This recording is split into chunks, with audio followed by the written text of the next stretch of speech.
smartest shark around? Who's the coolest shark in town? Sky-Byte, that's me!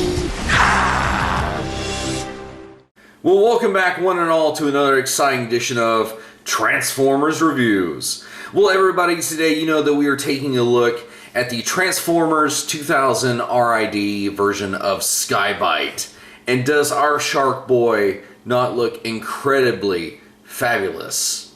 Now, one thing that I have always said about Sky-Byte is that he owes his very existence to the version of the Beast Wars Transmetal 2 Cybershark. When looking at these boys, you will notice that there's a great differential between the two of them. Now, to be fair, I've always wanted to do a review of the Transmetal 2 version of Cybershark because he has a very special place to me. But because of Sky-Byte being the winner of the poll, we're going to be focusing on his more infamous cousin, with Cybershark just being a point of reference. So, in a roundabout way, I am doing the video I wanted, but you know what, let's not get into the semantics of it. Now, one thing that you will obviously note is that Sky-Byte completely dominates his predecessor in terms of deco and detail. Now, with Cybershark, you do have a little bit of the gray plastic that fades into the blue and a little bit of the green, but that's about as extensive as the main shark body goes. You do have the other details up here, but look at all the molding and stuff that they leave untouched. Now, with our boy Sky-Byte over here, it's the complete opposite. Look at all the tech detailing in the head, how they went ahead and picked out that eye, some of the detail over here on this part of the head, not to mention the little bits in the chrome that they picked out. And then the most blatantly obvious is whereas Cybershark just left most of this blank, look at the level they went to with this boy. And then over here on the other side, the same sort of thing. I mean, this guy is just absolutely drenched in deco detail that we don't see on figures anymore. If anything, Cybershark is more what we get nowadays as opposed to what we would get back in the day with this guy. And I find that ironic, since this guy is basically just a one-to-one repaint of this boy over here. So the shark mode on this guy, regardless of which version, I just totally dig it. So one of the features about Sky-Byte is that in the show, you would see him occasionally use his mouth-mounted rocket launcher or torpedo launcher, which now saying it out loud seems kind of frankly ridiculous, but it was a legitimate thing that he would use. Well, it's been fun playing with you two, but recess is over. Shark missile! Happy motoring! Well, as you can see here on his figure, he actually has that mounted in his mouth. Now, most of the time, it will actually stay kind of subdued up here in the top jaw to where you don't even notice it. Which, one thing I did want to go ahead and point out earlier that I missed is look at the pink level of detail that they put in his mouth. Again, on the OG boy over here, just gray plastic. So again, chalk another one up for Sky-Byte. But basically, you would just pull his lower jaw out, and now he actually has access to that feature. Now, also, he is borrowing Cybershark's missiles because when I bought this dude, the only thing missing off of him was said missiles. So, if we go ahead and pull that over here, let's go ahead and see how it works. Yeah, that launcher, the springs in that sucker are still pretty good. And that fired pretty excellently, so I might actually have to track down the black missiles that this guy was originally supposed to come with. So one thing I do want to go ahead and mention is that it is very hard for Sky-Byte to go ahead and stand on his fins like this. So most of the time what he'll do is he'll kind of sit like that, and as you can see here, it does kind of force that side bit to sit out a little bit away from the body because it's supposed to be flush like this because you can see like that shark gill detailing there. So it's just a minor nitpick of the design of this figure. I'm kind of hoping that the new version that they have kind of solves that issue. So if we go ahead and move on to some show comparisons, here you can see him with his fellow underling Slapper. Unfortunately, I do not have Dark Scream or Gas Skunk.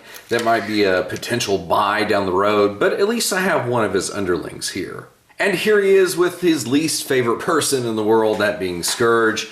And with the tanker truck, it kind of throws off the scale because it makes Scourge look bigger, but when you actually take away that battle platform, he actually is somewhat comparable in size to Sky-Byte. Now, the original Scourge is a lot bigger than this Legacy version, but I feel that for what we're going to look at later, it's better to have the Legacy version of Scourge out here as opposed to his original G2 Optimus recolor. And here we can see a comparison with his boss, Megatron. And it's kind of cool for me personally to have both vintage versions of these guys. I don't think that this shot right here is as impressive. I think when they are both in robot mode, that's a little bit more in line with what we see in the show the majority of the time. I don't think we ever saw them both in their beast modes at the same time. And if you guys know anything about the characterization of Sky-Byte, the closest analogy I can have is that he is very loyal to Megatron in a very similar vein that Inferno was to Beast Wars Megatron, but it's not the same exact dynamic because Sky-Byte had a little bit more common sense to him than perhaps Inferno did.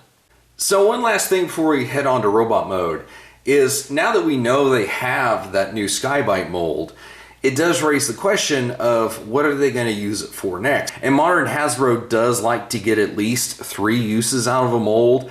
I think the obvious answer is that they could do a Gen Selects repaint of it into my boy Cybershark. And then a possible third use they could get out of it would be to do the Hell Warp repaint. However, in the spirit of moving on, Sky-Byte, would you do us the honors? Sky-Byte terrorize! And now that the smartest shark in town has transformed into his robot mode, there are so many things that I really appreciate about it that I'm going to go ahead and share with you guys. And so like we said, he does use this in the show in beast mode, but we never see him in robot mode actually wielding it like we see here. Now, if you're looking at his robot mode and wondering where all of that fantastic detail from shark mode went, well, all you really have to do is look on his back and it's basically just all right there.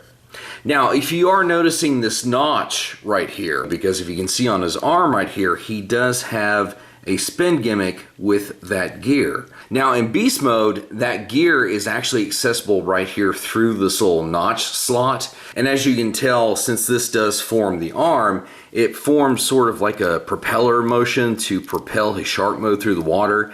However, again, that's not something that's seen in the show. And it does kind of look really silly, so that's why I didn't show it to you there, because here in robot mode, we do see him utilize his shark spike throughout the show. Shark spike! However, I do think it makes better sense to be deployed in robot mode to have that little spinning gimmick. It's just fun to kind of mess with personally. However, the other thing that I want to go ahead and point out is look at the deco detailing on his chest.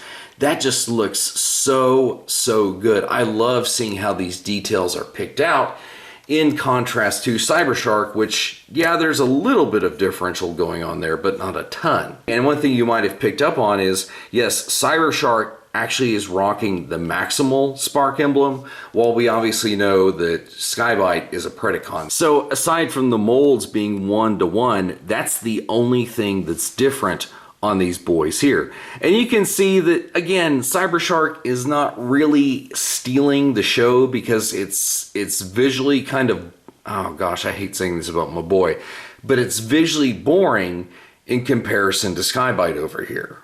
And one thing that I did notice about Sky-Byte that's really kind of fun is if you notice in beast mode, the top of his fins are actually this dark blue color, but whenever you transform him into robot mode, they transition into more of a white color.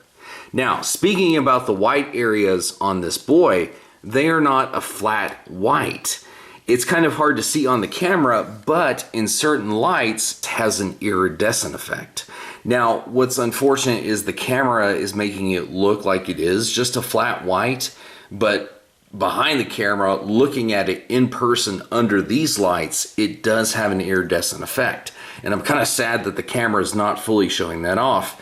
But that is a really cool hidden thing about this boy's overall look that I really dig. So one last thing that we will go ahead and discuss before going into our comparisons really quickly is the fact of how his back sides of his shark mode look like wings in this position. Now, in the show, it's actually shown to be more like shoulder pauldrons, and you kind of can do it with this figure, but you kind of have to fuss with these side shark pieces, and so I never really like to do that, so I just prefer to leave them as they are right here. Plus, if you did use them as shoulder pauldrons, you could see how this one would look like it was drooping down on this side, whereas this one would be a little bit more hiked up. And by having it back here like this, it kind of hides that deal, because as we saw in shark mode, it's kind of like in a slightly arced position. However, I think it just boils down to your personal preference, to be honest. So here we can see our boy squaring off with the leader of the Autobots himself, none other than, of course, Optimus Prime. Now, as we can see with these figures stacked up to each other, Optimus really kind of dominates Sky-Byte, whereas I feel like in the show, they were a little bit more even in height. But you know what? It's fine. It's not a big deal. However, one person that they did show him having a rivalry with in-house was that of Scourge, because he was worried that Scourge was taking Megatron's favor and... Scourge is out to discredit me. He acted like he was doing me a favor when he told Megatron to let me go. But he'll get to the ruins first so that he looks like the hero. Sky-Byte failed you again, so I brought you the ruins personally. Well done, Scourge. Once again, you succeeded where Sky-Byte has failed. You are now second in command. No, I really hate that guy.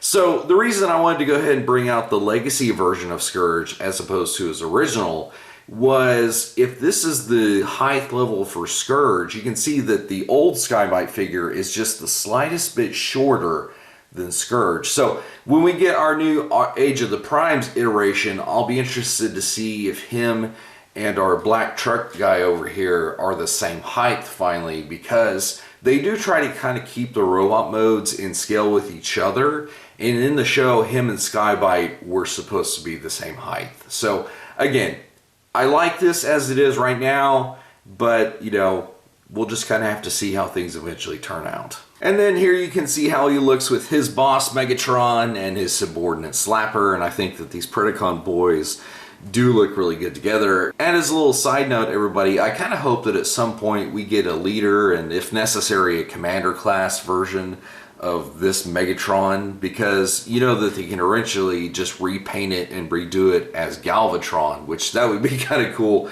to have an updated version of this guy. Although, to be fair, despite his age, just like Sky-Byte and Slapper, this Megatron actually holds up quite well. So it does need a little bit of tweaks if we're going to have a modern version, but for the most part, I think that he, along with his Predacon crew, do what they need to. So in conclusion, if you're wondering whether or not I would recommend getting a vintage Sky-Byte, I think unless you were just a giant fan of R.I.D. 01 and you just want one for your collection, that's probably the only reason I would get it. But if you're just kind of casually interested in it and maybe it's not that big of a deal, you could just totally wait till the Age of the Primes iteration comes out, because by all accounts, it's very on par with this classic version, just with, you know, a few modern tweaks to it. So overall, I mean, it's up to you guys whether you want to or not, but that's what I would suggest in either one of those situations. But as far as our vintage boy and I'm concerned, I'm finally glad to have him, to be able to put him with the rest of the baddies on the shelf. It's going to be cool to do that, because sometimes I've had to substitute Cybershark over the years, so now I can kind of just let him be who he is since we have this dude here. So anyway, alrighty everybody, that's all I have to say about Sky-Byte, and until next time everyone, we'll see you in another review. It seems to me I've heard that one before. Sky-Byte! Oh, sir! Sky-Byte. Unlike those traitors, the Predacons have always been loyal. You're the only ones I can trust. Oh joy, oh rapture unforeseen. As for my Decepticons, your newfound loyalty and unquestioning obedience is still unproven. As of now, you are under Sky-Byte's command. Yes, sir! This is getting better and better. Leave it to me, sir. I will not fail you.